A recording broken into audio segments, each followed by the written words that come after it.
Salam, bir qısa video ilə bir olimpiada sualının izahı seriyamızdan növbəti suala baxırıq. Sualda bizə bildirilir ki, Euler-Venn diaqramına əsasən materiklər üçün uyğunluğu müəyyən edin. Burada 3 materik verilib. Gördüyünüz kimi materiklərimizdən biri Şimali Amerika materikidir. Digər ikinci materikimiz Cənubi Amerika materikidir.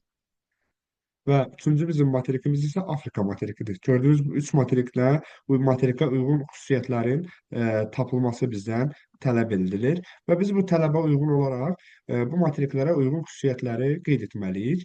Aid olduqları litosfer havalarının divergent sərhədində müqəddəs Yelena adası yerləşir. Gördüyünüz kimi müqəddəs Yelena təqribən bu hissədə yerləşir və müqəddəs Yelena Atlantik okeanındakı divergent xətt boyunca Cənubi Amerika və Afrika litosfer havalarının ayrılma zonasında, yəni divergent zonasında yerləşir. Ona görə Cənubi Amerika və Afrikanın deməli uyğunluğunu göstərən hissəyə 3-ə A variantını biz qeyd etməliyik. Ardınca qütb ulduzu Polaris görünür. Qütb ulduzun Polaris'in görünməsi üçün materikin müəyyən bir hissəsinin və yaxud tamamilə bütöv şəkildə ekvator xəttindən, yəni bu 0 dərəcəli paraleldən şimalda yerləşməsi tələb olunur. Gördüyünüz kimi isə həm Cənubi Amerika, həm Şimali Amerika və Afrikanın müəyyən bir hissəsi, yəni burada Cənubi Amerikadan belə deyək, ağlımıza sual işarəsi qalırsa, Kolumbiyanı, Venesuela kimi ölkələri xatırlamaq bəs edir ki, bu hissələrdə Polarisin müəyyən bucaq altında, yəni paralelə uyğun olaraq dəyişən bucaq altında göründüyünü görmək olar. Bu hər üçü üçün ortaq xüsusiyyət olduğu üçün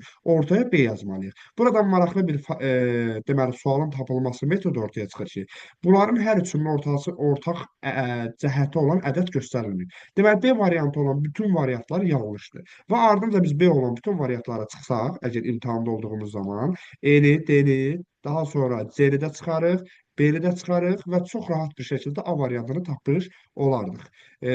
İnanıram ki, böyük əksəriyyətiniz belə tapmışsınız. Kimlər belə tapmışsa, rəy bölməsinə bildirər. Ardınca növbəti uyğun olaraq D variantında, yəni 2-yə, Afrika və Şimali Amerikaya 3 işıqlanma qurşağında yerləşir ifadəsi göstərilib ki, bu işıqlanma qurşağında yerləşməsi onların yəni tropik, mülayim və qütb işıqlanma qurşaqlarında yerləşməsi demək anlamına gəlir. Növbəti sonuncu E variantında isə Şimali Amerika və Cənubi Amerikanın ortaq xüsusiyyəti kimi müəyyən hissəsi mülayim iqlim qurşağında yerləşir. Bildiyiniz kimi Afrikada mülayim işıqlanma qurşağı olsa da, mülayim iqlim qurşağında yerləşmir. Ona görə də elə sualımızın doğru cavabı A variantı hesab edilir.